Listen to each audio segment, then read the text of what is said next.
Hello friends, कैसे हैं आप सब। तो डियर, आज का क्लास में जो है हम लोग कुछ क्वेश्चन को डिस्कस करेंगे जो कि आपका एनसीईआरटी का है। और डियर, हम लोग क्लास 6 से लेकर क्लास 9 या 10 तक का जो है एनसीईआरटी को यहाँ पे हम लोग चैप्टर वाइज डिस्कस करते हैं। क्योंकि सबसे पहली बात आप समझने की कोशिश कीजिएगा कि आपका सिलेबस जो है दिया नहीं गया है। ठीक है, आपको पढ़ना क्या है क्या नहीं पढ़ना ये आपको नहीं पता है, लेकिन आपको ये पता है कि झारखंड की टेट के एग्जामिनेशन में, ठीक है, किसी भी एग्जामिनेशन में 6 to 8 का जो रहता है ये यहाँ से आपको पूछा जाता है। लेकिन हमें टारगेट जो है 6 to 10 तक का लेके चल रहा है। तो चैप्टर का डिस्कशन ऑलरेडी चल रहा है। ठीक है, तो अगर आप अभी तक ज्वाइन नहीं किए तो आप ज्वाइन कर सकते हैं, और साथ में हम लोग एमसीक्यू क्लास भी करते हैं। हम लोग स्टार्ट करते हैं डियर आज का क्लास। तो देखिए, पहला क्वेश्चन है आपका, वास्को डी गामा ने भारत आने के लिए किस मार्ग की खोज की थी? सड़क का रास्ता, समुद्री रास्ता, जहाज या रेल? तो याद रखिएगा, ये जो वास्को डी गामा जो है ये भारत आने के लिए समुद्री रास्ता की खोज की थी। ठीक है, नेक्स्ट है, यात्रा वृतांत किसने लिखा? जिसमें लेखक ने मुसलमानों के जीवन का वर्णन किया है। जवाहरलाल नेहरू ने, लाल बहादुर शास्त्री ने, इब्न बतूता ने और इंदिरा गांधी ने। तो आंसर क्या हो जाएगा डियर? इब्न बतूता ने। ठीक है, आंसर बी हो जाएगा। नेक्स्ट है, प्राचीन भारतीय समाज में गैर बराबरी किसने पैदा की? सती प्रथा ने, अंग्रेजी भाषा ने, आश्रम अवस्था ने या जाति प्रथा ने? तो याद रखिएगा, जाति प्रथा जो थी ये आपका गैर बराबरी पैदा की है। तो डियर, यहाँ पे सिर्फ हम लोग क्वेश्चन और एमसीक्यू कर रहे हैं, इसलिए हम लोग ज़्यादा टाइम वेस्ट नहीं करेंगे। ठीक है ना, क्योंकि हम लोग ऑलरेडी चैप्टर जब डिस्कस करते हैं तो पूरी तरीके से एक एक चीज़ को वहाँ पे डिस्कस करते हैं। ठीक है, तो नेक्स्ट आपका विविधता को और क्या कहते हैं? असामता, एकता, एक समान। तो डियर, इसको हम लोग कहते क्या है? तो देखिए, असमानता जो होती है ना, इसी को हम लोग विविधता कहते हैं। ठीक है, एकता और एक समान तो ये आपका नहीं होगा।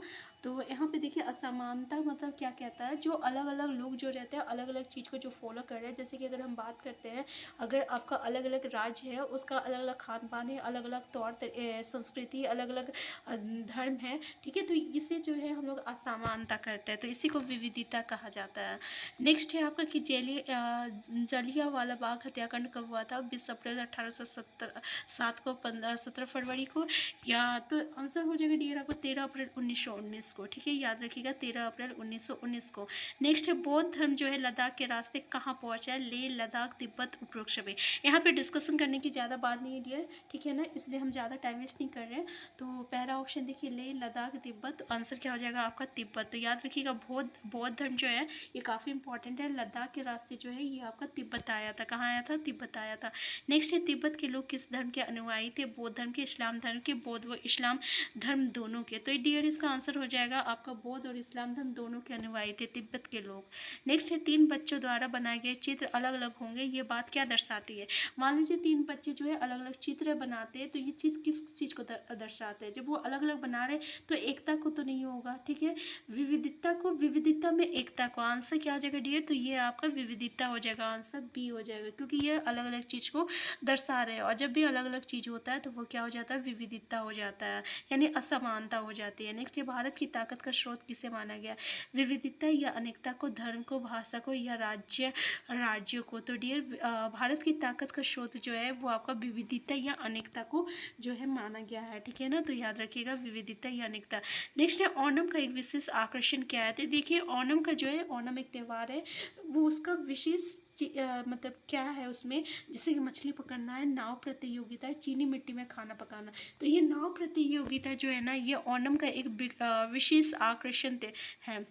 नेक्स्ट है, देश को छोटा तिब्बत भी कहा जाता है। Ladakh, Kargil sorry, Nepal and Bhutan. तो डियर, याद रखिएगा, लद्दाख को जो है ना हम लोग छोटा तिब्बत कहते हैं, ये भी इंपॉर्टेंट है। नेक्स्ट है, the apostle of Christ Saint Thomas को भारत में डास लाने का श्रेय दिया जाता है। इस्लामी को दिया जाता है, जैन धर्म को दिया जाता है, ईसाई धर्म को दिया जाता है, ये यहूदी को दिया जाता है। तो याद रखिएगा, ईसाई धर्म को जो है इसका श्रेय दिया जाता है। किसका? तो the apostle of Christ Saint Thomas को भारत में लाने का श्रेय जो है ईसाई धर्म को दिया जाता है। नेक्स्ट है, किसी एक तहत लोगों का एक साथ आना। देखिए, किसी एक तहत लोगों का एक साथ आना क्या कहलाता है? विविधता कहलाता है, संस्कृति कहलाता है, कस्टम कहलाता है, ये एकता। तो ये आपका एक साथ जहाँ भी हो गया तो ये एकता को कहलाता है। ठीक है ना, जैसे कुछ लड़ाई हो रहा तो सब कोई साथ मिल गया, तो ये क्या हुआ? एकता हो गया। ठीक है ना। नेक्स्ट है, लद्दाख से संबंधित निम्नलिखित कथनों पर विचार कीजिए। लद्दाख जम्मू कश्मीर के पूर्वी हिस्से में पहाड़ियों में बसा एक रेगिस्तान इलाका है, यहाँ बिल्कुल भी बारिश, तो ये बिल्कुल सही है। याद रखिएगा कि जम्मू कश्मीर के पूर्वी हिस्से में है और ये जो है रेगिस्तान इलाका है जहाँ पे बारिश बिल्कुल नहीं होता है लद्दाख में, ठीक है। नेक्स्ट, यहाँ के लोग जो है ना खास तरह के बकरी पालते हैं, बिल्कुल सही है। याद रखिएगा लद्दाख के लोग जो एक बकरी पालते हैं जिसका जो पश्मीना ऊन जिससे हम लोगों को मिलता है, तो बिल्कुल सही है कि ये दोनों स्टेटमेंट जो है ना आपका लद्दाख के बारे में बिल्कुल सही है। तो इसमें से क्वेश्चन आपको देखने को मिलता है। नेक्स्ट है लद्दाख में पाली जाने वाले भेड़ से मिलने वाली ऊन कौन सी है, तो अभी हम लोग जस्ट डिस्कस किया कि आंसर बी पश्मीना जो है, जो ऐसी ऊन है जो कि आपका लद्दाख के भेड़ में पाई जाती है। नेक्स्ट है लद्दाख जम्मू कश्मीर के किस हिस्से में पाई जाती है, जैसे कि उत्तरी पश्चिमी हिस्से में, दक्षिणी हिस्से में, पश्चिमी हिस्से में।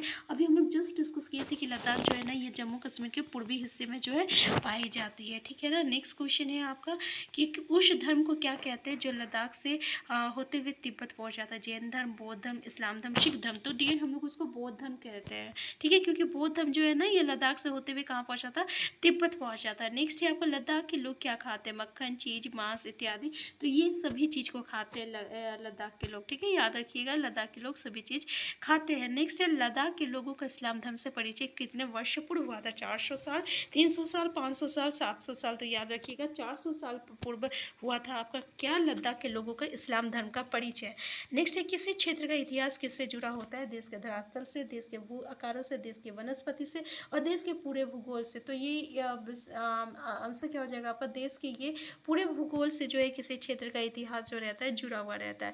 केरल भारत के कौन से कोने में स्थित है, दक्षिण पश्चिमी, दक्षिण पूर्वी और उत्तरी पूर्व में। तो याद रखिएगा ये जो है आपका दक्षिण पश्चिमी में जो है आपका केरल जो रहता है ये भारत के दक्षिण पश्चिमी में जो है स्थित है। केरल भारत के दक्षिण पश्चिमी में स्थित है। नेक्स्ट, 200 वर्ष पहले लोग एक स्थान से दूसरे स्थान पर जाने के लिए किसका प्रयोग करते थे, पानी के जहाज का, ऊंट या घोड़े का, बस व कारे का।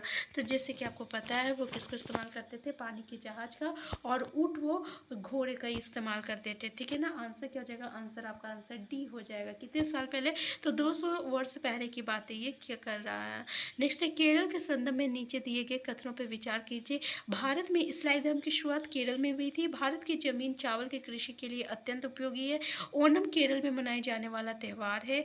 और केवल 1 और 2। तो आंसर क्या हो जाएगा, देखिए इसका आंसर हो जाएगा आपका आंसर डी। ये सभी स्टेटमेंट बिल्कुल सही है। तो एक बार स्टेटमेंट आप जैसे देख सकते हैं कि भारत में ईसाई धर्म की शुरुआत केरल में हुई थी। केरल की जमीन चावल की कृषि के लिए अत्यंत उपयोगी है और ओणम केरल में मनाया जाने वाला त्यौहार है, ठीक है ना। तो ये तीनों स्टेटमेंट बिल्कुल आपका जो है सही है।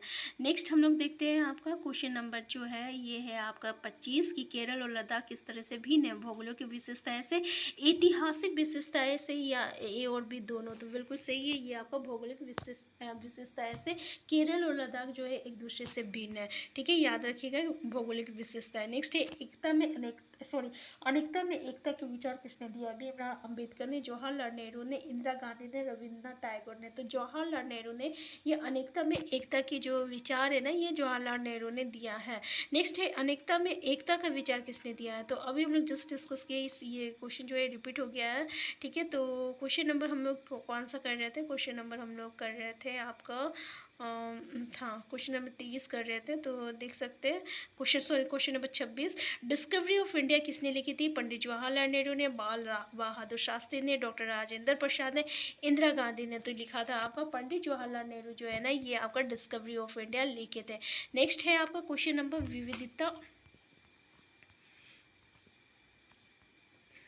विविधता का क्या अर्थ होता है, जैसे कि भिन्नता, अलग अलग, अनेकता। तो बिल्कुल सही ये तीनों हो जाएगा, क्योंकि इसी का मतलब तो विविधता होता है जहाँ अलग अलग हो, अनेकता, अलग अलग है तो अनेकता है, अनेकता है अलग अलग है तो भिन्नता भी हो जाएगा। तो आंसर क्या हो जाएगा, आंसर आपका डी हो जाएगा। नेक्स्ट है हमारे राष्ट्रगान की रचना किसने की है, पंडित जवाहरलाल नेहरू ने, महात्मा गांधी ने, बंकिम चंद्र चटर्जी ने, रविंद्रनाथ टैगोर ने। तो याद रखिएगा राष्ट्रगान की रचना जो है ये आपका रविंद्रनाथ टैगोर ने किया था। एटलस को और क्या कहते हैं, नक्शा, मानचित्रों का समूह, आपका ए और बी दोनों। तो इसको हम लोग क्या कहते हैं, मानचित्रों का समूह कहते हैं, एटलस को। तो डियर आज का ये फर्स्ट क्लास है, ठीक है, इसलिए क्वेश्चन का जो है हम बिल्कुल बेसिक से उठा के लेके चल रहे हैं, जिससे कि क्वेश्चन आपको देखने को मिलता है। फिर हम लोग बिल्कुल टफ लेवल पे जाएंगे, पेडालॉजी करेंगे, और हम लोग हमेशा जो है पेडालॉजी के बारे में थोड़ा थोड़ा डिस्कस करेंगे। तो आज मैं आपको थोड़ा सा पेडालॉजी के बारे में कुछ बता देती हूँ कि अगर आप जब भी पेडालॉजी के क्वेश्चन अगर कहीं भी सॉल्व कर रहे हैं, अगर या आप झारखंड टेट की तैयारी कर रहे हैं या सीटेट की तैयारी कर रहे हैं, तो पहला पॉइंट तो आपको ये लेके चलना है कि भाई आप एक टीचर बनने जा रहे हो, तब कभी भी कोई भी नेगेटिव बातें नहीं कीजिएगा, आप हमेशा पॉजिटिव बातें कीजिएगा। 4 ऑप्शन में से जिस ऑप्शन में आपको सबसे ज़्यादा पॉजिटिविटी दिखने को मिले, आज आप उसी ऑप्शन की ओर जाइएगा, ठीक है ना। और हाँ, आंसर को एलिमिनेट करना सीखिएगा सबसे पहले, कि आप कौन कौन आंसर नहीं होगा पहले हम उसे एलिमिनेट करेंगे, फिर हम पहुंचेंगे जो जो हमारा आंसर होगा वहाँ तक, ठीक है। तो नेगेटिव और पॉजिटिव ये एक ऐसा कॉन्सेप्ट है जो कि आपके पेडालॉजी के लिए बहुत ही हेल्पफुल है। इसके साथ जो है हम लोग बहुत सारे कीवर्ड को डिस्कस करेंगे यहाँ पे पेडालॉजी के लिए। पेडालॉजी में क्या होता है, बहुत सारी कीवर्ड होती है, ठीक है, जो कि बहुत सारा हेल्प करता है आंसर को एलिमिनेट करने के लिए। जैसे कि अगर हम बात करते हैं, कुछ नेगेटिव कीवर्ड होती है, कुछ पॉजिटिव कीवर्ड होती है। अगर हम लोगों को क्वेश्चन में आपका जो है पॉजिटिव पूछा है, तो अगर हम लोगों को नेगेटिव कीवर्ड देखने को मिल जाए तो वो ऑप्शन बिल्कुल सही गलत हो जाएगा, ठीक है ना। तो जैसे कि अगर हम बात करें याद करना, ठीक है, याद करना, मेमोराइजिंग करना, और क्या कहते हैं कंठस्थ करना, जैसे कि आपको पता है ये सब जो होती है ना, ये एक तरह का नेगेटिव वर्ड होती है। और ये स्टेटमेंट जो है ना कभी भी सही नहीं होगा। अगर क्वेश्चन पूछ लेता है कि अधिक मतलब कि आपका इस तरीके से, मान लीजिए 3-4 ऑप्शन दिया रहेगा और उसमें याद करना इस तरीके का ऑप्शन आपको कहीं देखने को मिल जाए, कंठस्थ करना, याद करना, तो वो ऑप्शन तो बिल्कुल सही है, ठीक है। दूसरा ऑप्शन देखिए, जैसे कि स्टैंडर्डाइज्ड है। कभी भी स्टैंडर्डाइज्ड का यहाँ पे ये जो है एक नेगेटिव, स्टैंडर्डाइज्ड क्यूरिकुलम की अगर बात करता है तो डियर ये भी एक नेगेटिव वर्ड है, ठीक है, ये कभी भी मानक नहीं हो सकता है ना। तो ऐसे और क्या कहते हैं, हम इसके एक सेपरेट वीडियो बनाएंगे। तो आज हम बस इतना ही डिस्कस कर रहे हैं, क्योंकि हम लोग जो है कीवर्ड को जो है एमसीक्यू के थ्रू जो है हम आपको डिस्कस करेंगे, तो इससे ज़्यादा अच्छे तरीके से आपको समझ में आएगा। तो डियर आज का क्लास हम यहीं तक रखते हैं, ठीक है ना। नेक्स्ट क्लास में जो है हम लोग चैप्टर भी डिस्कस करेंगे और एमसीक्यू भी डिस्कस करेंगे। तो नेक्स्ट जो टॉपिक है ये हम लोगों का ऋग्वेद रहेगा, ठीक है। ऋग्वेद से रिलेटेड जो है हम लोग एमसीक्यू को और डिस्कस करेंगे, और साथ में जो है हम लोग चैप्टर करने वाले हैं आपका सौरमंडल के बारे में, ठीक है। तो सौरमंडल का चैप्टर जो है हम लोग स्टार्ट करने वाले हैं, और ऋग्वेद का जो है हम लोग एमसीक्यू करेंगे, ठीक है। तो क्लास काफ़ी इंटरेस्टिंग होने वाला है। अगर आप अभी तक ज्वाइन नहीं किए हैं तो सबसे पहले ज्वाइन कर लीजिए। हम फिर मिलते हैं नेक्स्ट क्लास में। चैनल में नए हैं, सबसे पहले चैनल को सब्सक्राइब कर लीजिएगा। वीडियो हेल्पफुल होगा तो प्लीज़ लाइक शेयर करना मत भूलिएगा। Thank you.